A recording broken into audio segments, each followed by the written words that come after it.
안녕하세요. 이번 시간에는 쿠버네티스 헤드레스 서비스에 대해서 살펴보도록 하겠습니다. 공식 문서를 보면서 이야기를 할 건데요. 이제 첫 번째 헤드레스의 서비스의 특징은 클러스터 IP가 없습니다. 저희가 서비스와 그리고 파드를 이렇게 연결을 시키면요. 일반적으로는 서비스 자체 IP, 클러스터 IP가 있게 되는데 헤드레스 서비스를 만들게 되면 클러스터 IP가 존재하지 않습니다. 그래서 큐브시티로 조회를 하시면 보시는 것처럼 클러스터 IP가 넌으로 표시가 됩니다. 그래서 이런 유래 때문에 아마 클러스터 IP가 없는 헤드레스라는 이름이 붙여진 것 같아요.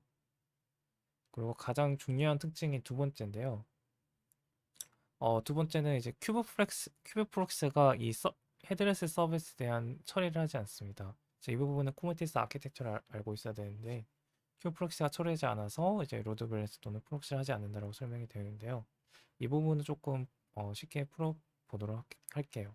그래서 일반적인 서비스는 보시면 서비스에 대한 네트워크 트래픽이 오게 되면 이 큐브프렉스가 이 서비스를 통해서 부하 분산을 하게 됩니다. 그래서 1번, 2번, 3번 파드가 있다면 1번, 2번, 3번을 큐브프렉스 알고리즘에 의해서 부하를 분산을 하게 됩니다. 그런데 이제 헤드레스 서비스는 어떻게 되냐면 클러스터 IP가 존재하지 않은 헤드레스 서비스로 트래픽 요청이 오게 되면 이 서비스를 통해서 부하 분산이 되는 게 아니라 파드로 직접 네트워크 트래픽이 흘러가게 됩니다. 이러한 내용을 직접 저희가 실습을 해볼 건데요. 어, 저의 기 레포에 지금 화면에 보이는 구성을 해놨어요. 일반적인 서비스와 그리고 헤드레스 서비스를 배포를 할 거고요. 내슈트라는 네트워크 디버깅 파드가 있습니다. 그래서 이 파드를 통해서 컬을 통해 이 서비스로 접근을 했을 때 실제 아까 보이신 일반 서비스는 이제 서비스에서 부하 분산이 되는지 한번 살펴볼 거고요. 헤드레스 서비스는 직접 파드로 접근하는지 한번 테스트를 해보려고 합니다. 저희 길 레포에 들어오시면 아까 그림에 보여드렸던 이 구성 있죠? 이 구성대로 제가 미리 만들어 놨고요. 이걸 커스터마이즈를 통해서 배포를 하고 있습니다. 헤드레스 서비스만 잠깐 보여드리면 헤드레스 서비스는 클러스터 IP가 없기 때문에 클러스터 IP를 논으로 설정을 해놨습니다. 그리고 이제 배포하는 방법은 큐브TL 어플라이 마이 스케일을 통해서 커스터마이즈를 배포를 하시면 되고요. 이제 배포하기 전에 저는 스토리지 클래스가 오픈 EBS를 쓰고 있기 때문에 스토리지 클래스 이름을 정했습니다. 그래서 이것만 교체를 해주시고 커스터마이즈를 배포를 하시면 잘 배포가 됩니다. 저희가 한번 배포를 해볼게요. 네, 저는 미리 배포를 했기 때문에 언체인지라고 뜨는데 지금 보신 것처럼 커스터마이즈로 쉽게 배포를 할 수 있습니다. 이제 그 다음 테스트는 넷슈트 파드에서 컬 명령을 통해서 각각 서비스 요청을 할 건데요.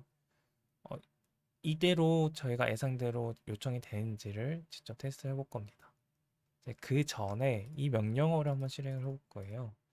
ns 룩업을 통해서 일반 서비스를 요청을 했을 때 나오는 리턴 값과 그리고 헤드레스 서비스를 요청했을 때 리턴 값을 비교를 해볼게요.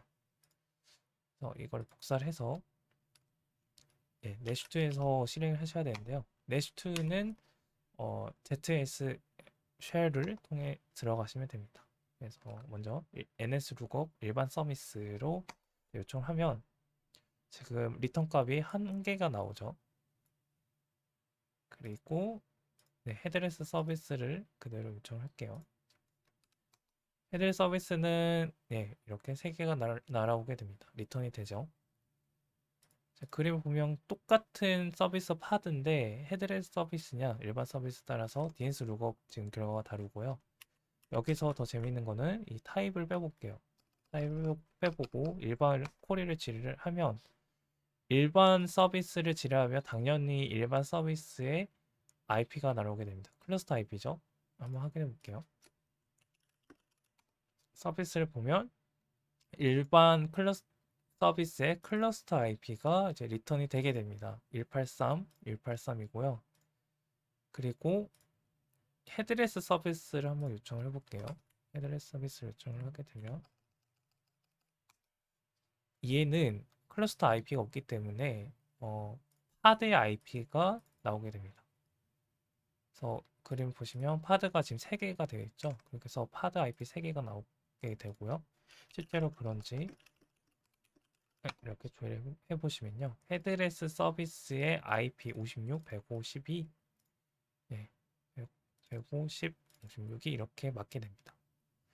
그래서 이건 지금 아직 테스트 해보지 않았지만 이 DNS 결과에 따라서 이렇게 흘러간다는 걸 예상할 수 있죠. 일반 서비스로 DNS 로그를 하게 되면 서비스 IP가 오기 때문에 서비스에서 부하 분선을 처리를 하게 되지만 헤드레스 서비스로 DNS 로그를 하게 되면 파드 IP가 직접 오기 때문에 트래픽의 서비스를 거치지 않고 바로 파드로 가게 됩니다. 그래서 이 부하 분선 한번 테스트 해볼 건데요. 노멀을 한번 해볼게요. 이제 반복문을 통해서 테스트를 한 겁니다. 테스트하면 네, 지금 6대 2대 2 비율로 부하 분선이 되었고요.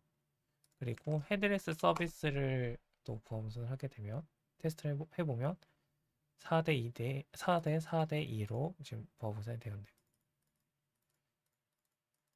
그래서 지금 결과론적으로는 뭔가 파드로 부하 분선이 된 것처럼 보이지만 내부적으로는 DNS 룩업을 통해서 이 서비스 아이를 일반 서비스는 서비스를 통해서 부하 분산이 되는 걸 확인했고 그리고 헤드레스 서비스는 파드로 직접 부하 분산이 되는 걸 알았습니다. 이제 기술적으로 풀어보면 지금 공식 문서 있는 내용과 같습니다. 이제 셀렉터가 있는 경우 문서를 보시면 되는데요. 셀렉터가 있다는 의미는 서비스에 이 셀렉터를 통해서 파드를 지목했다는 뜻이에요. 그래서 저는 일반적으로 셀렉터가 있는 경우를 사용합니다. 그래서 셀렉터가 있는 경우에는 DNS A 레코드를 생성해서 그 파드에 대한 IP를 반환한다고 되어 있고 저희는 미리 실습을 해봤죠. 리드비에 있는 이 A 레코드 확인에 해당이 됩니다. 그래서 NS 룩업을 날리게 되면 일반 서비스네요. 헤드레스를 날리게 되면 DNS에서 파드 IP와 직접 저희가 조회할 수 있습니다. 헤드레스 서비스가 지금까지는 어떤 것인지 살펴보았고요. 이걸 어디서 사용하는지가 가장 저희가 중요합니다.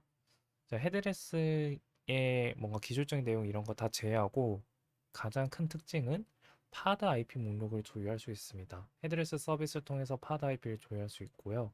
이런 특징을 이용해서 파드를 그룹으로 관리할 때 이 헤드레스 서비스를 사용하게 됩니다. 그래서 이 그룹이라는 의미가 뭐 마스터 슬레이브, 뭐 클러스터 등 이 그룹을 통해서 어떤 아키텍처적으로 해야 되는 것들이 있어요. 대표적으로 데이터베이스들이 있겠죠. 그래서 이런 것들은 각각 이 인스턴스들이 죽었다 살아났다 또는 증설 또는 축소 이런 것들을 관리하는 변수들이 있습니다. 그래서 그런 변수들을 헤드레스 서비스로 사용을 하게 됩니다.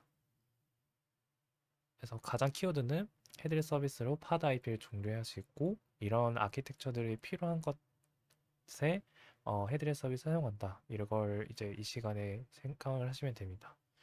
그래서 대표적인 에는 엘라스틱 서치를 가져왔고요. 엘라스틱 서치는 이제 마스터들이 서로 안정적으로 유지하기 위해서 서로 마스터 IP를 보관을 하고 있습니다. 그래서 그 보관하고 있는 변수가 discovery seed hosts고요. 그래서 이거를 지금 헤드레스 서비스로 이렇게 설정해 놨죠.